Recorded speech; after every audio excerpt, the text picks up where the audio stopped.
Você tá mais irritada? Mais chorona? Perdendo a paciência por qualquer coisa? Tá sentindo que tá perdendo o controle? E ainda alguém tem a coragem de dizer que você está ficando louca? Pois é, calma, você não está sozinha. Hoje, o nosso papo aqui é sobre mente, sobre emoções, sobre o impacto silencioso da menopausa, da perimenopausa no cérebro da mulher. E hoje uma convidada mais que especial, amiga, parceira de faculdade, parceira da vida, doutora Cristina. Ela é psiquiatra e ela tem um foco em saúde mental da mulher. E também, ela tá numa fase que… Será que ela tá nessa fase da perimenopausa? A gente vai descobrir agora. E aí, Cris, tudo bem? Tudo bem, e você, Kiki? Também, me conta um pouquinho ali de como você chegou à saúde mental, né? A estudar a saúde mental feminina. Teve algum motivo? Teve alguma coisa? Teve. Na verdade, assim, por um bom tempo eu praticava psiquiatria geral, que a gente pode falar, né? Trabalhei, inclusive, bastante tempo no SUS, atendi todos os casos possíveis, mas eu passei pela fase da gravidez. Foi uma fase emocionalmente difícil já, né? Eu tinha passado por uma perda gestacional, eu considero que eu fiquei deprimida nessa pré-gravidez. E durante a gestação eu tive muita ansiedade. Mas eu não dei atenção suficiente para isso. E no pós-parto, eu tive uma dificuldade enorme em lidar com tudo, né? Mas depois que esse período, né? No pós-parto, a gente fica muito tempo envolvido só naquilo e não pensa em mais nada. E quando as pessoas que estão em volta, às vezes, também não estão preparadas para entender o que é normal e o que não é, o que é esperado e o que não é… Tudo vai pra conta do puerpério, dos hormônios, da privação de sono, tudo aquilo que a gente sabe. Depois de um tempo, eu tive uma piora muito grande.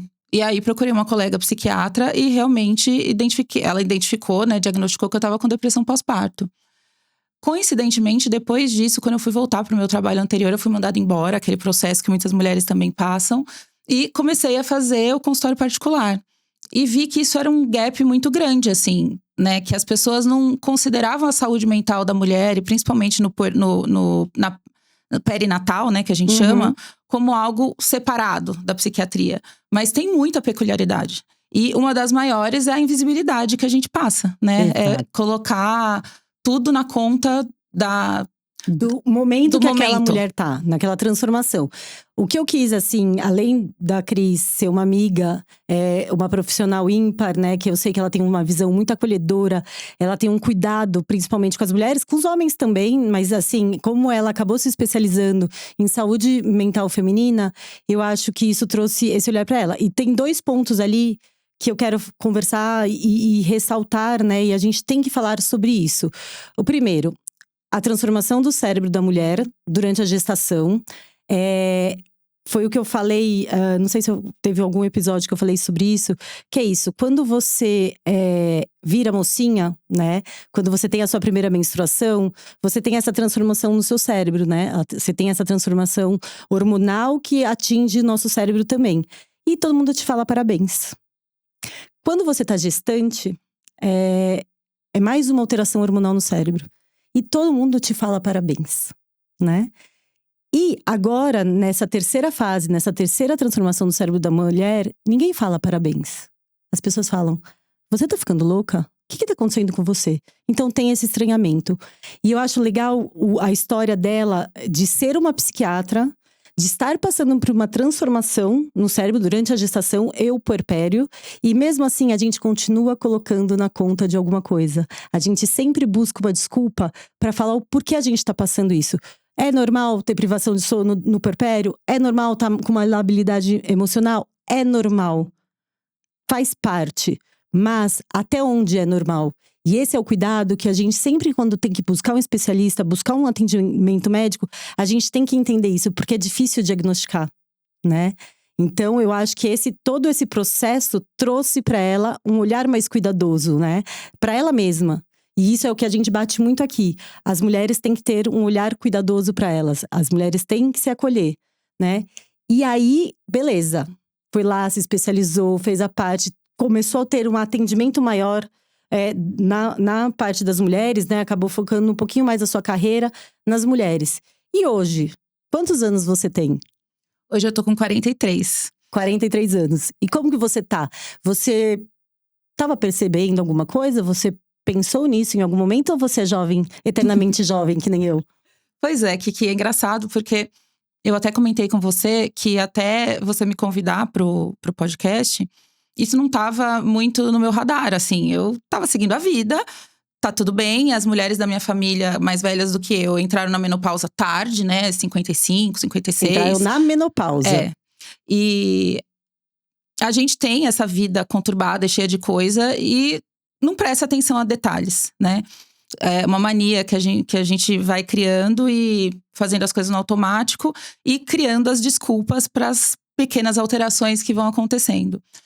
Mas depois que você me chamou, e por coincidência ontem eu fui falar com a Sá, que é a nossa outra colega que também gravou, ela começou a me contar algumas coisas que eu acendeu uma luzinha assim, eu falei… Peraí, isso aí é perimenopausa? Também acontece comigo às vezes. Então, assim, eu preciso começar a prestar um pouco mais de atenção em algumas coisas. E fazendo essa reflexão por causa do podcast, eu identifiquei que sim, tem algumas coisas diferentes tem alguns que podem… sinais, né? Algumas nuances. Porque quando a gente fala, principalmente para médico, durante a faculdade, durante o nosso curso, a gente aprende o que tá no livro, que são os sinais clássicos. Aquele fogacho que vem, aquela mulher, aquela senhorinha, tudo aquilo. O esquecimento, o estresse, tudo isso faz parte do nosso dia a dia. Faz parte da mulher mãe. Não só da mulher que se tornou mãe, né? Mas hoje em dia, as mulheres mais empoderadas, em cargos maiores, elas passam por estresse, né? A doutora Samantha Sá, ela não tem filho. Mas ela é uma empresária. E ela estava em obra, então essa irritação, esse estresse dela, ela falava… é por causa da obra. A gente sempre colocando uma desculpa. E você começar a observar sinais, quando a gente começa a falar sobre isso, quando a gente dá voz a isso, a gente percebe que tem algumas coisas que não são só da nossa vida conturbada, não são só do dia a dia, né? Quais são os sinais que você mais percebeu? Assim, ainda pode ser que não esteja, pode fazer os exames, eles vão estar normais. Você ainda tá usando o DIU, o Mirena, ou você já tirou? Eu, assim, depois que eu tive a Jujuba… Eu usei o Mirena por pouquíssimo tempo, não me adaptei e passei a viver sem hormônio, assim. Que foi até pra conhecer um pouco o meu ciclo. Porque, né, eu comecei a tomar pílula com 13 anos de idade até os 35. É muito tempo, É muito tempo. E então, não tenho usado nenhum tipo de hormônio agora. Então hoje você se conhece mais, você conhece mais o seu corpo. E uma das coisas, desculpa, que me fazia pensar que tá tudo bem, é que meu ciclo é regular. Né, vem certinho, ou seja, quando, né, tá lá no calendário, dura a mesma quantidade de dia. Menstrua todo mês, então, regular, tá ótimo. Isso a gente aprende no livro, né? Porque, começa a falhar a menstruação, ou você começa a sangrar mais. Mas não é tudo como tá no livro. Que uma mais coisa você percebeu? que é muito interessante, dá pra fazer um paralelo com o que eu faço, né? Que às vezes eu vou atender um paciente que tá resistente a procurar o psiquiatra, que acha que não precisa, né? E aí eu sempre faço perguntas pra ele sobre o comportamento, sobre o sono, sobre a alimentação, sobre o humor. E aí, no final, eu faço um apanhado de coisas falando: olha, isso aqui é alteração, isso pode ser sinal de depressão. E a depressão não é só tristeza e apatia, né? E aí a pessoa fala, nossa, mas eu não sabia que isso também era depressão, né? Então, é interessante porque é importante também, no seu caso, fazer essa entrevista, né? De perguntar, você tá sentindo sinal… Porque quando a gente pergunta, você tem algum sinal de perimenopausa? Não. Óbvio, porque são perguntas fechadas. Agora, se você começa a perguntar, tem uma alteração no ciclo, do sangramento, no sono… Aí você fala, gente, tem, né? No meu caso… eu tenho dificuldade pra pegar no sono, às vezes, né? Varia um pouco. E aí eu falo, não, é porque eu tô estressada, eu tô preocupada, eu tô ansiosa, depois melhora. E uma coisa que foi engraçada, que até que me chamou a atenção, que eu conversei com a Sá, de tempos em tempos, eu acordo de madrugada inteira suada. E aí, geralmente, é em momentos que eu tô tendo um pesadelo.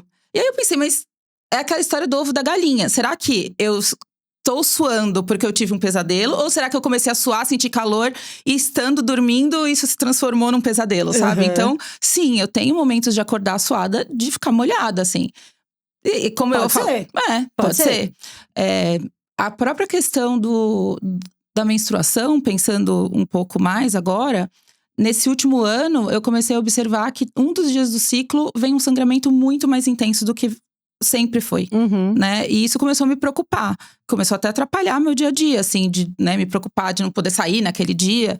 E você falando agora da questão do sangramento também pode ser um sinal de alteração. Ser um sinal. Muitas coisas assim, pode ser o sinal aumentado, ou quando tem o finzinho da menstruação, que fica aquela borra de café, que você vai usando aquele absorvente lá mais fininho, que é uma insuficiência do corpo lúteo, ali é um finalzinho de uma coisa que já é um sinal de uma queda de um hormônio, de alguma coisa. Mas ali, a gente agora quer fazer um papo de mente, né? Você não percebeu nenhuma oscilação no seu humor, mais irritada, assim, estoura mais fácil, ou falta o que mesmo? Que é que eu ia falar? Aquela palavra? Aquela sensação de uma névoa, né? É o fog mental. Olha, Kiki, da parte de humor, eu preciso abrir aqui uma questão pessoal também, que desde a minha depressão pós-parto, eu comecei a me tratar, né? Fazer um tratamento contínuo.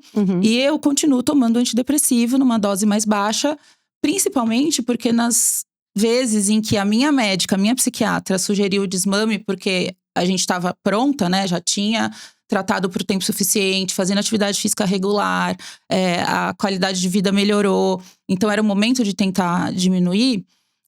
Esse desmame, o único sintoma de depressão que sobrava, né, que voltava, era a irritabilidade. E isso me incomodava muito, principalmente tendo uma criança em casa, né? Sim. Então, depois de 2 tentativas, a gente decidiu que é uma questão crônica, é uma medicação de uso contínuo, e ela tá aí. Tudo bem. Né? Não, tudo bem. Assim, é ótimo. Eu não gosto da pessoa que eu sou sem ela. Realmente, a depressão pode ser uma doença crônica e a gente precisa se tratar, como se fosse um diabetes, qualquer outra coisa. Então, isso, entre aspas, pode mascarar ou atrasar amenizar essas mudanças, né? Então, quanto à questão de mudança de humor, não. A questão de memória, de concentração, pode acontecer, né? A gente, assim, começa a perceber que algumas coisas que gostava de fazer, ler livro, ficar lá, sentar, pegar um livro e devorar o livro, assim, em alguns dias, fica mais difícil. Uma certa… Não uma preguiça, né? Aquela coisa de tipo, eu prefiro descansar um pouquinho do que fazer outra coisa. Ou a questão de esquecer nem tanto, mas de palavras que você usa no seu dia a dia, fica difícil acessar aquele vocabulário, sabe? Quando você tá na consulta, você fala aquilo de hora em hora. É impressionante. E, putz, você não lembra da palavra, né? Então, isso acontece. Tá. E assim, hoje, você atendendo mais mulheres, eu acho que assim, como na minha prática, né? O meu perfil de paciente sempre foram pacientes mais jovens. Só que elas estão envelhecendo comigo. Elas estão envelhecendo com a gente, exatamente. Né? Por isso que foi legal o convite. E foi isso que foi acontecendo na minha transformação, na minha prática clínica. Que foi eu cuidando dessas mulheres para engravidar, a gravidez, o puerpério. E agora elas estão chegando com uma demanda que é a minha, né? Que elas são… Eu tenho as pacientes na minha faixa etária. E o meu olhar mudou. O meu olhar mudou muito nas questões, né? Eu acho que todo paciente, toda mulher, todo homem, ele merece ter um médico que converse, que saiba quem é você, onde você trabalha, qual é o seu ambiente, o que você vive, como tá seu sono, Porque assim, pergunta lá, olha, como tá seu intestino? Beleza. Como tá sua memória? Ah, tá boa. Mas onde mesmo, doutora, que eu coloquei minha receita? Ou muitas pacientes minhas. Ah, não, acabou de sair, acabei de dar a receita. Bate na recepção e volta, doutora, você não me deu a receita. Eu falei, não dei, tá na sua bolsa. E aí você começa a prestar essas pegadinhas, né, que a gente tem. O que mudou? O que hoje você percebe no seu consultório? Você consegue ver isso? Por quê? Eu vou perguntar isso porque muitas vezes a primeira coisa que deixa a paciente em alerta, a mulher em alerta, é a parte do eu estou ficando louca. Que foi o que aconteceu comigo. Eu não achei que eu tava ficando louca. As pessoas ao meu redor achavam que eu tava ficando louca. Mas eu só achei que eu tava estranha, que eu tava esquisita, que eu tinha alguma coisa ali que não estava caminhando bem. Era uma dissociação do meu cérebro com o meu corpo, com o que eu queria fazer. Hoje, como que tá o seu olhar para essas mulheres que chegam nessa fase? Porque às vezes a primeira pessoa que elas chegam é o psiquiatra. E se ela for num psiquiatra que só vai olhar e prescrever uma medicação, pode ser que mascare, pode ser que melhore por um tempo. Mas é cíclico, né? É uma oscilação hormonal. Sim. Então, o remédio de hoje talvez não seja o mesmo que ela vai precisar amanhã. E aí eu te prescrevo um remédio, volta daqui 3 meses, a pessoa só volta daqui 3 meses para pegar uma receita nova. Né? Porque às vezes melhorou parcialmente, já acho que já tá bom. Exato, porque quando você tá muito ruim, qualquer melhora sim, é incrível. Sim. Exato. É legal você perguntar isso, porque isso é uma coisa que você que acompanhou de perto também, a minha mudança de olhar, né, para as pacientes mulheres. A gente tinha muita conversa de que faltava um pouco aquilo que a gente aprendeu lá no começo da faculdade, de que é ver o paciente como um todo, né? A medicina tem se especializado cada vez mais, né? Então, assim, você faz a faculdade, depois você faz a ginecologia, depois você faz ultrassom, depois você faz ultrassom não sei das quantas e vai focando numa coisa só. Mas todos os médicos são potencialmente clínicos gerais, né?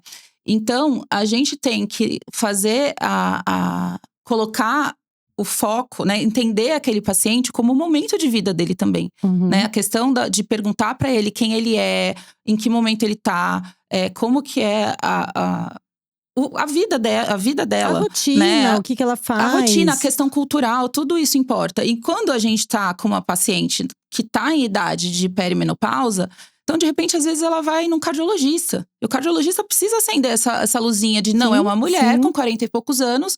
Isso pode ser coração, isso pode ser psiquiátrico, isso pode ser ginecológico. Então, eu tenho que ter um pouquinho de ideia de tudo, né? Então, eu tenho tido esse olhar mais amplo. Porque sim, eu tenho muitas mulheres que tiveram né, acompanhei a gravidez, acompanhei o pós-parto, acompanhei a segunda gravidez, os conflitos do casamento, tudo que acontece, e elas estão nessa fase, né? Então, quando vem assim, teve uma piora do quadro, teve uma mudança, um sintoma que nunca apareceu, né? Então, você tem que, dentro da cabeça, dar uma conectada assim no Lé Concret e ter essa opção. E é muito importante a gente dar exemplos para os pacientes. Sim, com porque certeza. Às vezes, espontaneamente, ele não vai trazer aquilo. Mas a gente fala, olha, você tem percebido tal coisa? Você tem acontecido isso com você? Porque aí é mais fácil da gente também conseguir seguir uma linha de raciocínio. É isso. O que a gente quer com esse podcast, né? Por que foi criado? Qual que é o propósito dele? É levar mais informações para as mulheres. É a gente falar sobre isso. Né? Porque ao mesmo tempo que a gente, como médico, tem uma formação científica, a gente estudou os livros, mesmo assim a gente cai em pegadinhas. Ela caiu numa pegadinha dela mesma. Eu também. Eu sou ginecologista e me vi confusa ali numa fase. E com a internet hoje em dia, com as redes sociais, com tanta gente falando tanta coisa por aí, que a gente ouve cada coisa, é nosso dever trazer informação com qualidade, com base científica e propagar isso, né? Porque às vezes é isso, muitas vezes a gente vai no médico, aí o médico cardiologista mediu pressão, tá um pouquinho alta. Tá com uma palpitação diferente. Tá bom, toma aqui o remédio. Vai no psiquiatra. O remédio da pressão. O psiquiatra só faz 3, 4 perguntas e já sai com antidepressivo. Né? O ginecologista também, então sair lá com um monte de exames sem querer saber, porque a mulher é um todo, né? A mulher tem a cabeça, a mulher tem a pele, a mulher tem o corpo e a mulher tem os hormônios. E os hormônios, eles são dinâmicos, né? O meu exame hormonal, eu repeti agora depois de 4 meses de reposição hormonal. Ele continua normal, não dá nem um sinalzinho assim, nem aumentou um pouquinho. Mas cara, não dá pra falar que eu não tô. E não dá pra falar que aquela mulher que tá mais irritada, que tá mais ansiosa, porque isso vira tudo, né? Ela tá mais ansiosa, ela tá mais irritada, ela perde mais a paciência. E às vezes ela tá mais chorona também. E é difícil diferenciar, né? Sim. Então, o olhar ampliado, tentar buscar todas as questões, é isso que precisa. E a gente precisa informar os pacientes, as pessoas que estão nos assistindo, que elas devem buscar isso. Elas não podem simplesmente aceitar o que aquele médico que nem perguntou se ela, por exemplo, uma paciente chegou, sentou, tipo, sabe? Eu falei, nossa, o que aconteceu? Ela falou assim, não, doutora, eu fui no psiquiatra, ele me passou, porque eu acho que eu tava ficando louca, tava acontecendo um monte de coisa, ele me passou 3 remédios e eu quero uma segunda opinião.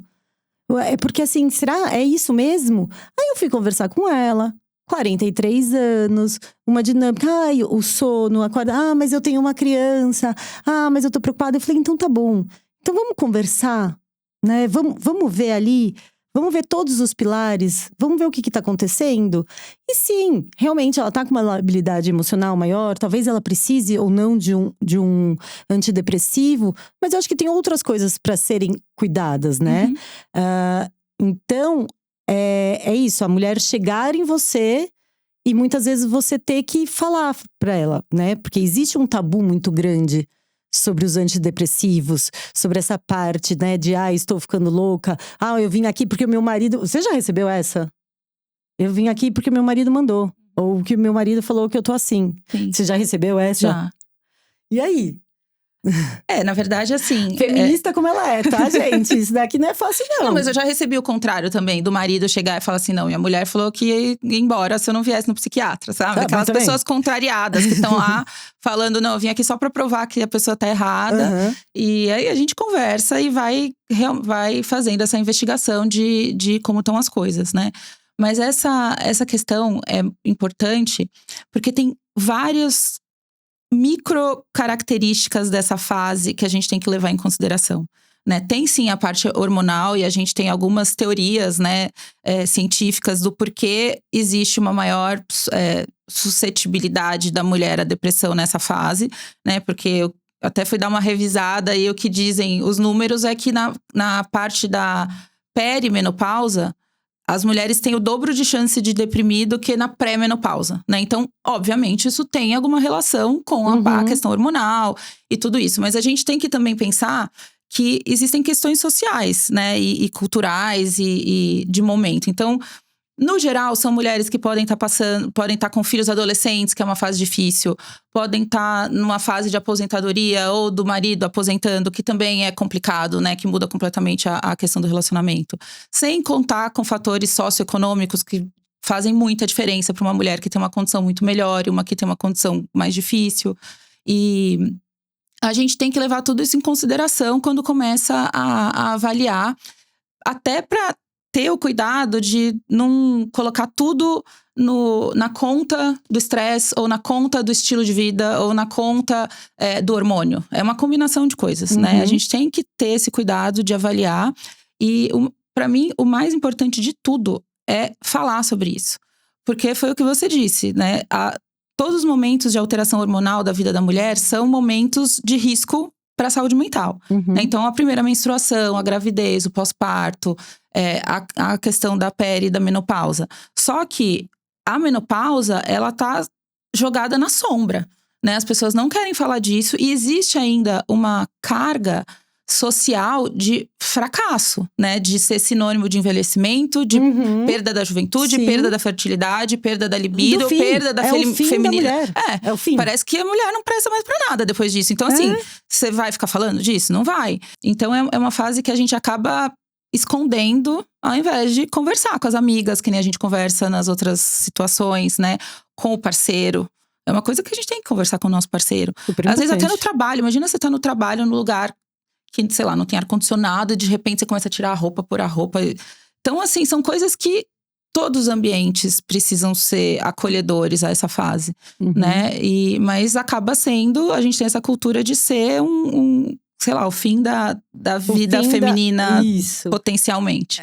E isso foi durante muito tempo um fato mesmo, né? A gente vê que todos os estudos, tudo que tinha sobre a perimenopausa, a menopausa, sempre foram feitas por homens, né? Toda pesquisa científica dentro da medicina foi feita por homens. E em homens, né? E em homens. Não na menopausa, porque não tem, mas assim, mas mesmo testes de remédio… É isso que eu ia chegar. Quase não são feitos em mulheres. Vários remédios, eles foram testados por homens, nos homens, né? E muitas vezes as ações são diferentes nas mulheres. O que também eu acho que é legal, que você acabou de falar, que é uma coisa que assim, eu tenho muito clara na minha cabeça, que é ainda eu vou chegar nesse público, que eu ainda não tô, mas daqui a pouco vai chegar, que é isso. A mulher na perimenopausa com a filha adolescente. Gente, isso daí é uma bomba relógio. É um caos. E eu vejo, assim, as pessoas, né, do meu convívio que estão nessa fase, porque é isso. Eu tô quase lá. Exato. A menina tá se transformando um monte de coisa. E ela, os hormônios que ela não consegue nem saber o que faz, pra onde vai, pra quem… Sabe, pra que socorrer. E aí ela vai falar com a mãe tá mais irritada, a menina já tá sem paciência. É uma combustão ali, né? E acaba criando questões de relacionamento, né? Conflito mesmo. Exato, porque é isso. Uma sem paciência, a outra vira os olhinhos pra você, né? E aí, como que a gente consegue contornar tudo isso, né? Sem olhar para um todo? Porque ela vai lá, a paciente fala, eu estou mais irritada, não, eu estou mais deprimida, eu estou mais isso, beleza. Só que a gente tem que cuidar dessa mulher como um todo, né? Sabendo todos os ambientes dela. E assim, o porquê isso acontece, né? Por que tem essa alteração hormonal? Porque quais hormônios são responsáveis por ter essa labilidade emocional na perimenopausa, na menopausa e até na gravidez e na menarca, porque eles acabam sendo menos. Só que um tá aumentando muito numa fase e o outro tá diminuindo na outra fase. Então, é isso. É o estrogênio, ele é um neuromodulador, né? Uhum. Ele age diretamente no cérebro. Ele libera serotonina, dopamina, são coisas, assim, do bem-estar, né? E acaba se encontrando… Noradrenalina, que dá ânimo, né? Que dá ânimo. E aí, que acaba diminuindo nessa fase, né? E tem essa… E você cai nessa apatia, numa ansiedade inexplicável. O que mais que a gente consegue sentir nesse momento por essa queda? Perda de interesse, prazer nas coisas, uma certa lentificação para as coisas que para você eram fáceis de fazer, né? Então, e até aquilo que você falou antes, né? Uma sensação de mudança, assim, de estranheza de si mesma, sabe? Não se reconhecer. Saber que estava ali, quem era eu? Né? Cadê aquela Kiki? E a Kiki nova, um estranhamento. E tem as mudanças que não são obviamente emocionais, né? Então, altera o apetite, altera o sono. Tem um monte de coisa que pode vir, né? Quando eu falei sobre a questão das teorias, do porquê que isso acontece, né? Tem uma teoria que fala da janela de vulnerabilidade, né? Que é, os hormônios estão mudando e como esses hormônios são responsáveis por substâncias que controlam seu humor e seu bem-estar, isso acaba sendo uma consequência que aparece, que pode aparecer, né? Não é com todas as mulheres, mas pode aparecer. A outra teoria, que é menos aceita, mas também faz um certo sentido, eles chamam de teoria do dominó. Que é, você tá numa fase em que você começa a ter uns calores, uma alteração de sono. E isso vai te deixando irritada, vai te deixando com menos condição de fazer atividade física. Vai mudando as coisas, os pilares da sua saúde. E aí, em consequência, você também tem maior chance de deprimir, né? Eu acredito que seja uma mistura das coisas. A gente não pode, né… bater o martelo. A gente não pode negar a mudança hormonal, que tem um papel. Mas também de que as mudanças de estilo de vida e de momento e de tudo que tá em volta também influenciam, né? Sim. A gente pode pensar como que, fazendo uma comparação, por exemplo, de você sai de férias e fica um mês sem fazer atividade física, sem dormir no horário. Quando você volta a trabalhar, é difícil, né? Você fica lá. Então, imagina algo que é mais forte que você, que te impede de fazer as coisas que você tá acostumada para se cuidar. Né? Então, isso vai trazer uma consequência, não tem como. E é isso que você falou, porque a mulher nessa fase também, ela tem muito mais dificuldade de emagrecer, ela tem uma dificuldade de ganhar massa magra, ela já tá se sentindo envelhecida, né? Porque o seu colágeno tá diminuindo, a sua pele tá ficando mais seca, o seu cabelo tá perdendo o brilho, a sua pele perde o viço, você começa a…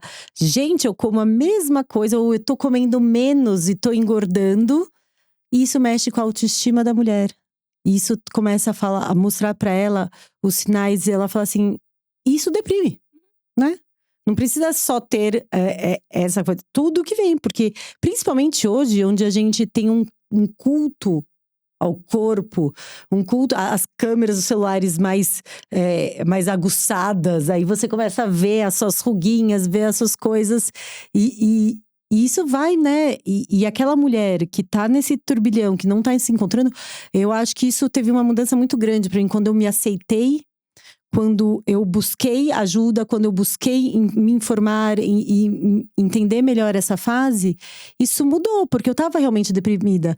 Eu não sei se eu não posso falar que eu tava deprimida, mas assim, eu estava estranha, eu estava mais cansada, eu não queria fazer nada, eu não queria levantar da cama, eu não queria, fazer meu esporte, eu tava procrastinando tudo.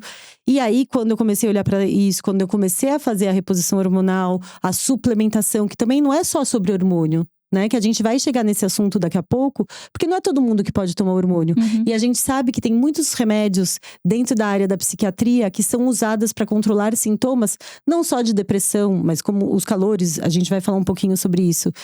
Mas toda essa suplementação que eu fiz, toda essa reposição hormonal mudou muito a qualidade de vida, né? Eu renasci.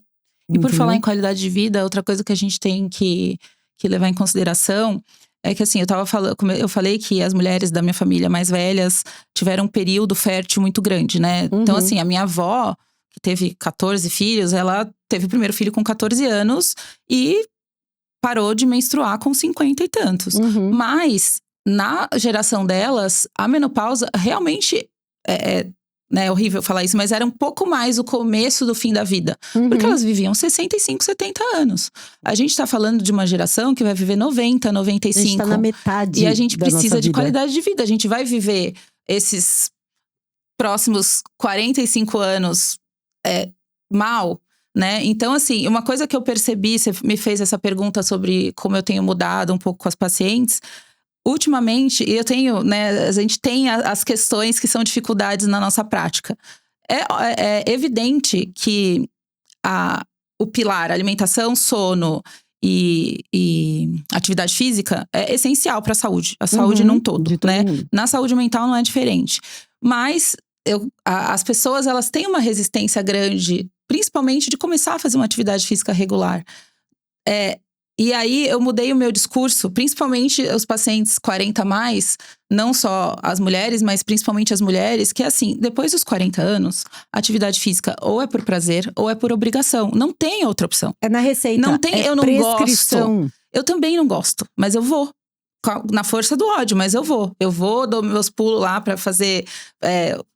colocar um exercício em cima do outro pra ficar menos tempo na academia e faço, né? Porque não dá mais pra gente se dar o luxo de falar que não vai fazer porque não gosta. Ou só ficar esperando um esporte ou uma modalidade que tem prazer. A gente faz um monte de coisa chata que precisa fazer e que não tem prazer e porque é obrigação. Então, tem que fazer também. É que nem você não vai falar pro seu dentista que você não gosta de passar fio dental e não vai passar, né? Então, Exato. A atividade física é obrigação. Ou você faz porque você gosta, ou você faz porque você precisa. Principalmente porque vai ser a atividade física aos 40 anos que vai definir que quando você tiver 70, você tiver uma queda, você não vai ter uma fratura que não vai nunca mais melhorar. E você não vai conseguir mais andar direito. Não tem músculo pra ter uma mobilidade, né? Sim, então, a gente tá falando de longevidade. Você não consegue fazer xixi na privada. É um investimento. Então, olha que coisa, né? A gente tá aqui, acho que é meu 5º episódio gravando, né? Sobre esse assunto. Os primeiros foram 2 ginecologistas que prescrevem atividade física, que prescrevem hidratação, que prescrevem uma alimentação equilibrada. A gente teve aqui 2 dermatologistas que cuidam da pele, do cabelo, que bateram nessa tecla também. Tem que fazer atividade física por isso, porque ele é preventivo, porque vai evitar… Porque na menopausa, com a queda dos hormônios, você tem uma sarcopenia, você tem uma perda da massa muscular, você tem uma troca pela gordura. E uma psiquiatra que cuida da mente, recomendando também a atividade física. Porque várias vezes, às vezes eu começo a falar na consulta, não sei se você passa por isso. Às vezes eu começo a falar na consulta, e aí eu falo, olha, tem que fazer atividade física. Aí você olha a cara da pessoa, tipo, todo mundo fala isso. Mas realmente, todo mundo fala isso. Porque isso é essencial para nossa qualidade de vida. Isso muda os nossos pilares, isso modifica a nossa saúde. Não adianta fazer reposição hormonal sem fazer exercício físico, sem cuidar da parte física. Não adianta tomar um antidepressivo se você não tiver essa prática, né? Você já sentiu? Às vezes você sente que quando você vai falando que tem que fazer atividade física, a pessoa tá olhando pra você, virando os olhos e falando assim: ai, mais uma lá. Que vai falar que eu tenho que fazer isso, dormir 8 horas por dia, fazer namastê. Tipo, não é isso. Eu tenho essa sensação. E ultimamente, eu mudei a minha abordagem para ser um pouco mais firme. Porque parece que existe até uma resistência, não que seja infantil do paciente, né? Mas é aquela coisa, a gente não quer, a gente já tem um monte de coisa chata, a gente não quer fazer uma coisa que não gosta. Mas é que, assim, tem que ficar claro que não é uma escolha. Se você quiser viver bem por mais tempo, é uma necessidade, né? Você tem que dar um jeito de encaixar alguma coisa, né, que vá entrar no processo de atividade física. E mesmo que seja uma coisa que você não goste, né? Que nem a gente gosta de esporte, a gente sempre gostou. É difícil fazer esporte hoje em dia, né? Você tá fazendo beach tênis, a gente já fez juntas por um tempo, agora… Mas assim, isso também de qualquer jeito, a musculação, ela tem um papel… A musculação não tem negociação. A musculação não é negociável. Exato. Sabe aquelas coisas inegociáveis? E assim, eu sou capaz de apostar que a grande maioria das pessoas não ama fazer musculação. Mas elas fazem. Mas ela fica gostosa depois de um tempo. Sim. Eu tô caindo naquela eco chata que hoje em dia gosta. Sabe aquele e, assim, que começa eu tô falando, a sua pessoa que hoje em dia vai praticamente todos os dias na academia. Você começa a gostar. Não é que começa a gostar. Você começa a gostar do que ela faz por você. Exato, porque o seu corpo modifica, o seu corpo pede pra você ir na academia. E você vai criando ferramentas pra diminuir o sofrimento daquilo, né? Então foi o que eu falo. Às vezes eu tô lá com os exercícios que eu tenho que fazer, 5 exercícios de braço, 5 de perna. Eu descanso do de braço fazendo de perna, porque eu quero ficar metade do tempo lá. Otimizar ouvindo um podcast, que geralmente é podcast de crimes reais, assim, sabe? Então tá lá a pessoa ouvindo um negócio que não tem nada a ver. Sofrendo e ouvindo uma desgraça, sabe? Então passa o tempo, quando eu vi já acabou e é aquele famoso tá pago, né? Que é uma sensação muito boa também, né? De, nossa, eu já comecei o dia vencendo na vida, sabe? E já tô diferente. E o impacto eu acho que você fez há pouco tempo também esse desafio. Há uns 2 anos atrás eu fiz um desafio no Instagram, assim, até com algumas pacientes fizeram junto. Eu me propus a fazer 30 dias de musculação de domingo a domingo. Sim. E foi assim, fora a mudança no corpo, que, né, fica mais nítido. Que é nítida. Hoje em dia é um pouquinho mais devagar. Sim, mas aparece também. A mudança no sono. Na minha qualidade do sono, meu sono sempre foi sensível, né? Eu sempre que eu fico estressada, eu demoro pra pegar no sono, fico lá ruminando as coisas e tal. Então, a diferença no sono, tanto na facilidade de pegar no sono, na qualidade do sono. E uma coisa que foi impressionante é não ficar apertando snooze quando acorda. Eu acordava já, assim, disposta. Porque eu descansei direito. Meu corpo resetou, entendeu?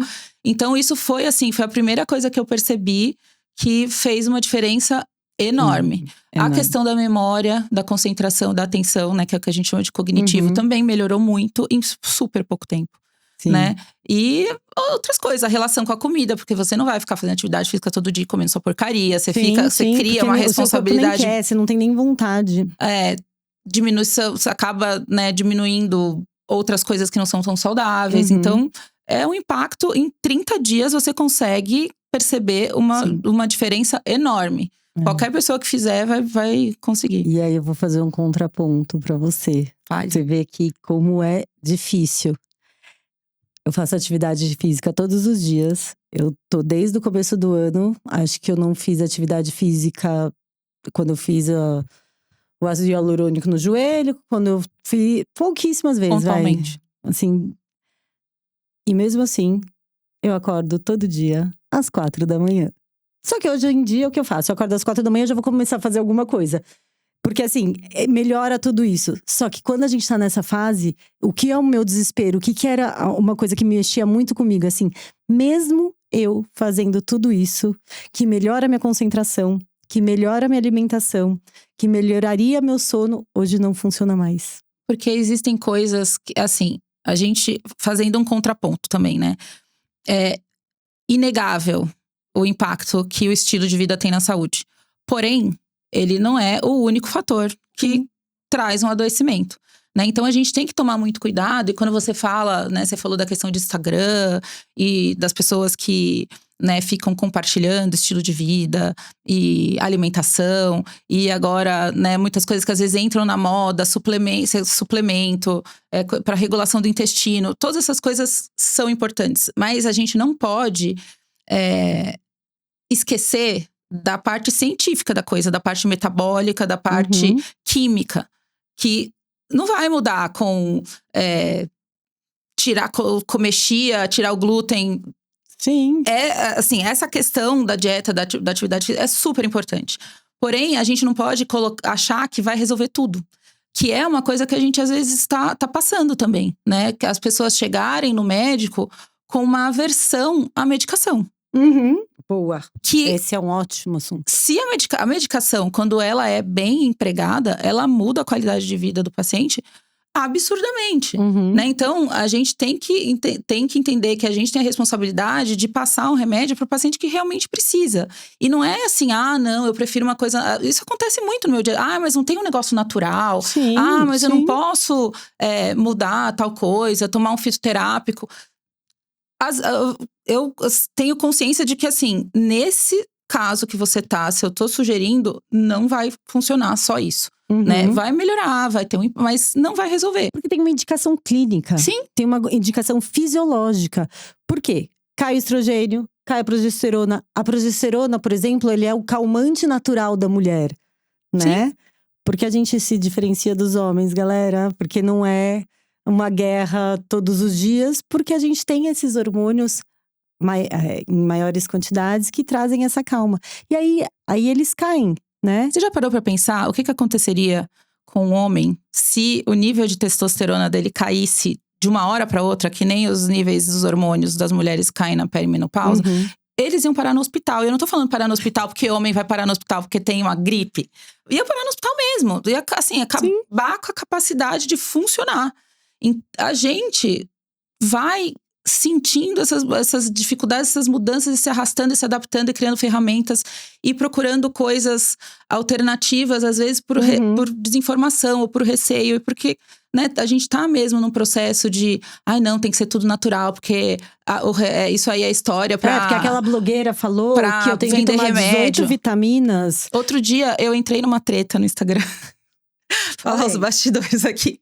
Uma treta no Instagram, porque agora eu tô além, né, da questão das mulheres, eu tenho me envolvido muito com questão de neurodivergência, né? A gente até já falou sobre isso para um outro projeto e tudo mais. E recentemente eu vi um perfil que estava explicando a ampliação do espectro autista, né? Do porquê, e também falando do porquê que tem mais diagnósticos hoje, né?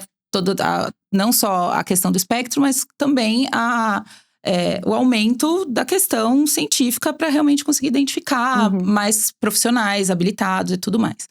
Aí, a gente, né, não aguenta ter paz na vida, a gente abre os comentários.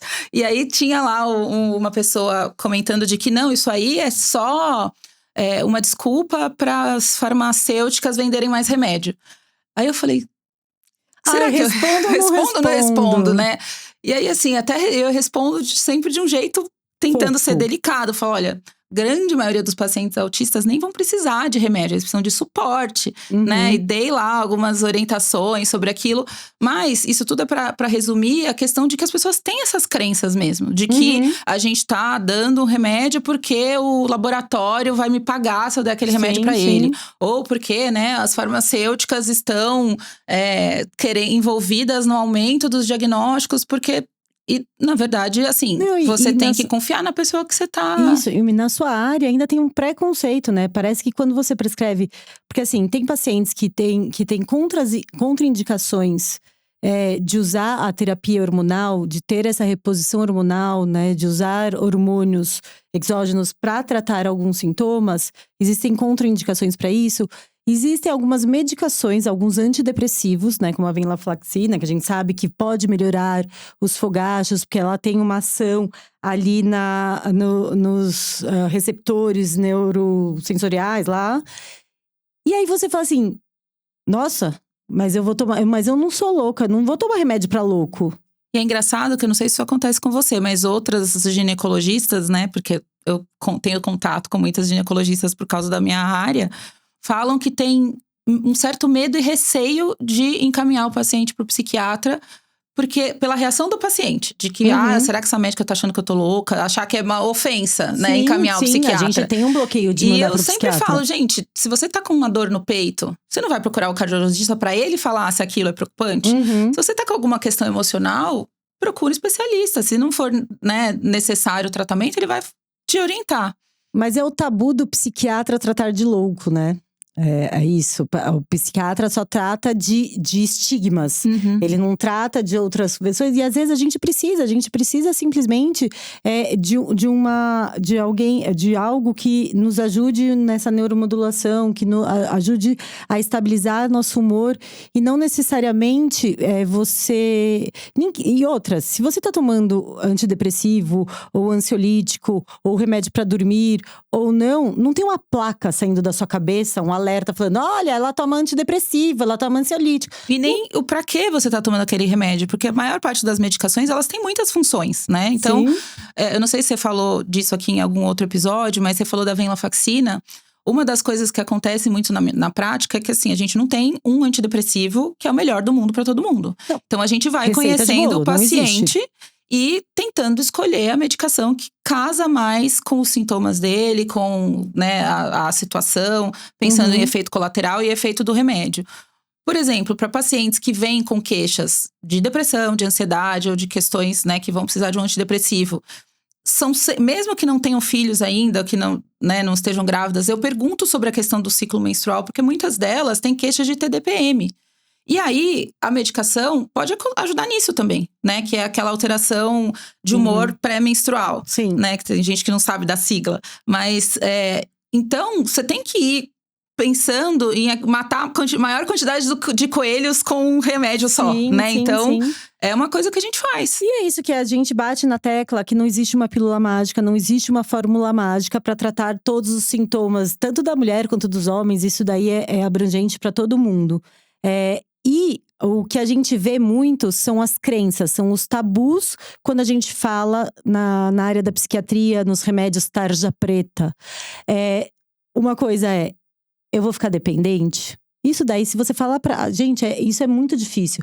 Encaminhar pro psiquiatra, encaminhar pro psicólogo pra fazer terapia, hoje em dia eu tenho uma maior facilidade. Porque eu já chego falando, olha, o mundo precisa de terapia, então eu acho que vale a pena. Então, eu já meio que tornei mais leve isso. Mas, na perimenopausa, a gente tem questão do sono. Eu vou ficar viciada? As 3 perguntas que eu mais escuto. Eu vou ficar dependente? Vai engordar? Pode beber? São essas 3. Quarta e a libido. Não podemos esquecer da libido. Mas é que a libido é uma coisa que, assim, tem uma menos crença popular associada a isso.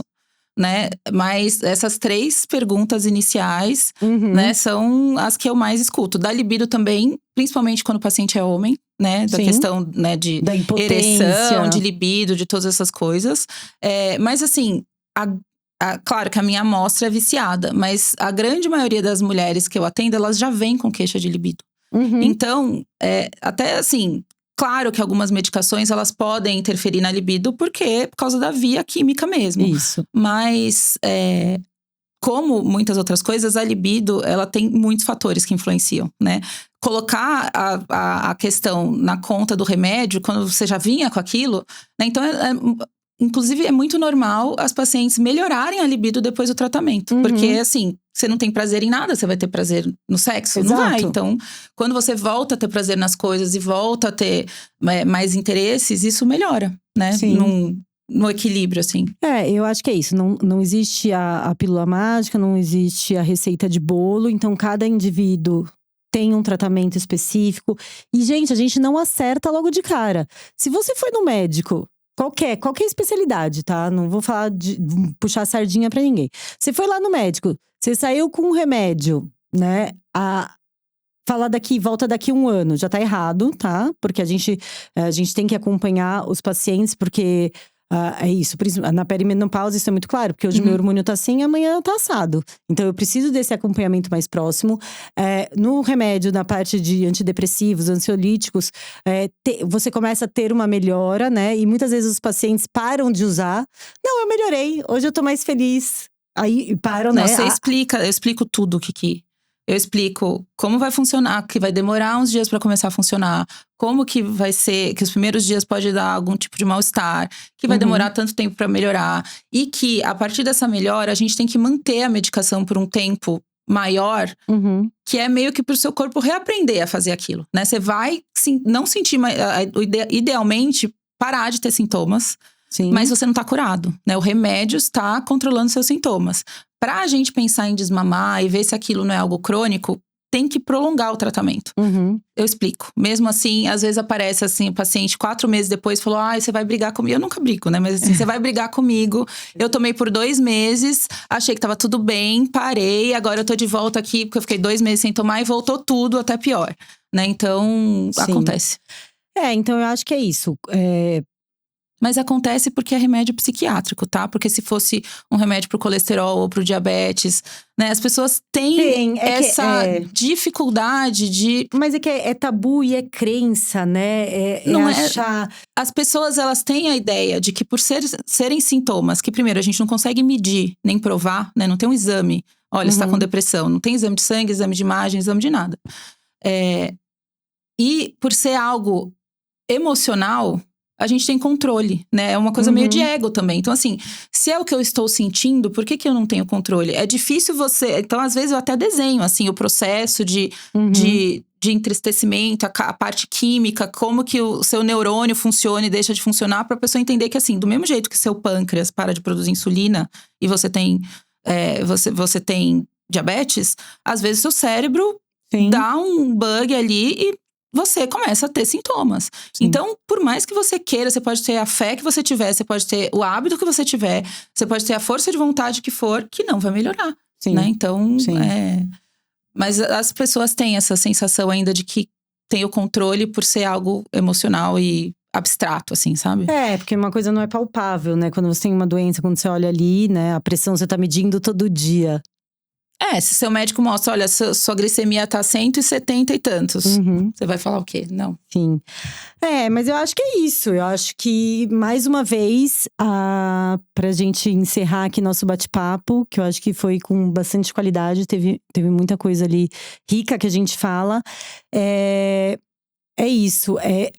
Todo tratamento de qualquer fase, mas puxando ali pro assunto que a gente tá aqui, da perimenopausa, do climatério, dessa alteração hormonal da mulher, não é um ponto que a gente tem que tratar. É uma medicina mais integrativa. É olhar todos os pilares da saúde dessa mulher. E o meu sonho, né, que é por isso que eu tenho os programas de acompanhamento, né, multidisciplinar, é que todos os profissionais que cuidem daquela mulher se conversem e tenham a mesma linha de tratamento. Porque é isso, eu posso passar um hormônio pensando numa melhora de um sintoma. Às vezes a paciente chegou para mim e a principal queixa dela é a libido. Ela tá com vontade, ela quer ter prazer. E aí eu prescrevo alguma coisa pra melhorar. E aí o psiquiatra vem ali porque ela também queixou um pouco disso. E aí as medicações não se combinam. Então é uma terapia combinada. É uma terapia multidisciplinar que todo mundo tem que estar junto. Sim. Né? Porque senão a gente as pacientes ficam perdidas, né? E algum lado vai sofrer. E ela vai soltar alguma corda. Né? É muito legal pensar né? Eu pensei nisso agora, que quando eu comecei essa jornada pela saúde mental da mulher, a gente conversava muito e eu sempre falava pra você que assim, o meu sonho é que os obstetras e os pediatras saibam sobre depressão pós-parto, depressão perinatal. Porque não sou eu que vou identificar que a mulher tá doente. Eu não vou ficar na porta da maternidade perguntando como ela tá. Vão ser os médicos que acompanham essa mãe, né? Que são o obstetra e o pediatra que vê o bebê todo mês. Então, principalmente esses especialistas, eles têm que saber o mínimo, né? Eles têm que perguntar sobre o humor da mãe. Quem que vai conseguir cuidar de uma criança quando não tá bem, sim, né? Então, sim. O adoecimento de uma mãe é adoecimento da família. E tem um monte de consequência. E agora, o jogo virou, né? Eu, como acompanhando essas mulheres, eu tenho que saber um pouco sobre a questão da perimenopausa para eu poder encaminhar para você. Porque elas estão nessa fase e eu preciso levar isso em consideração no dia a dia. E a mulher é cheia de caixinhas, a mulher é cheia de nuances. E a gente tá sempre passando por alguma transformação. E eu acho que esse é o nosso motivo, o nosso propósito do podcast é trazer informações. Por que isso? Essa mulher pode bater primeiramente no psiquiatra, ela pode bater primeiramente no ginecologista, ou primeiramente num cardiologista. No endócrino. No endócrino. Eu não consigo no dermatologista. emagrecer. E aí, se cada um olha só pro seu quadrado, se cada um só pergunta da sua especialidade, do seu momento, então é isso, é uma pinta, vamos tratar a pinta. É o seu sono, vamos tratar só o sono. Tem que ter esse olhar. Então busquem, meninas, busquem, mulheres, essa informação. Tá? Busquem um tratamento como um todo. Entenda que não é só uma foto, que não é só um momento. Que você, dependente da fase que você tá, principalmente as 40 mais, porque é sobre essas mulheres que a gente tá falando, essa temporada é focada nas mulheres 40 mais. E nas mulheres até um pouco antes, se tem uma falência ovariana precoce, uma menopausa precoce, elas também se encaixam ali. Compartilhar com os homens, compartilhar com os amigos, com os chefes, porque a gente precisa falar isso, porque a performance da mulher nessa fase muda, porque o foco tá diferente, a concentração tá diferente, a capacidade de fazer 10 coisas ao mesmo tempo, às vezes está prejudicada. E é uma fase. E com medicação, com acolhimento, com mudança no estilo de vida, com fitoterápicos, com suplementação, a gente consegue melhorar. E eu acho que esse nosso bate-papo foi muito rico, porque falar da saúde mental da mulher ainda tem muito tabu. Ainda Sim. tem muita controvérsia, ainda tem muito medo, né? Será que eu tô louca? Será que eu vou ficar viciada? Será que é normal eu sentir assim porque eu tô mais estressada? Então é muito difícil. Especificamente em relação à mulher, né? Você até falou que eu sou feminista e tal. Mas ainda existem coisas que são erroneamente agregadas ao sexo feminino. Então, assim, a pessoa tem alguma reação, você deve estar naqueles dias. Ou então, não sei o quê, às vai vezes lá. eles acertam.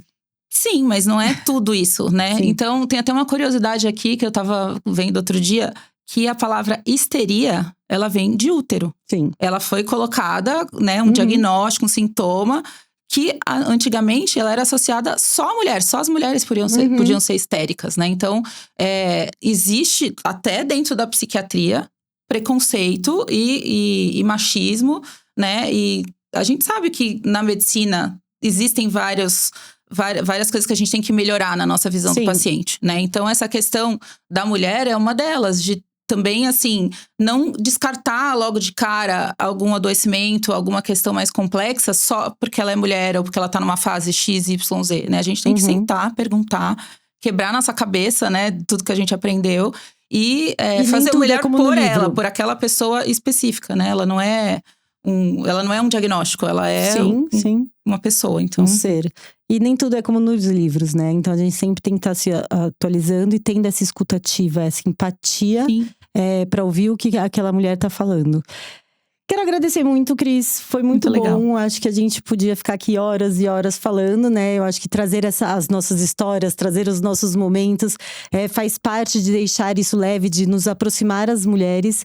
Eu acho que se você que ouviu esse podcast, se você percebeu em alguma coisa que a gente falou que você tá chegando lá, que você tem esse sintoma, ou se você percebeu que alguém em volta de você tá assim, se sua esposa tá mais irritada, se ela tá perdendo mais a paciência com os filhos, ou se a sua chefe, de repente, ela era uma pessoa assim e hoje ela começou a estourar, né? A estar mais irritada. Às vezes ela nem sabe, às vezes ela tá desconexa ainda, que ela não tá entendendo que ela tá nessa fase. Então, traga aqui, compartilha nosso vídeo, compartilha o nosso podcast, tanto para as mulheres quanto para os homens, amigos, para todo mundo. Porque é isso, aqui a gente tem muita informação de qualidade. E é isso, Cris. Muito obrigada. Obrigada a você pelo convite, muito legal. Tá ótimo. Então, fique calma, você não está sozinha. No Pode Mulher, Mulher Pode. A gente tem muita coisa boa, muita informação. E a gente vai acolher todo mundo trazendo muita informação. Beijo.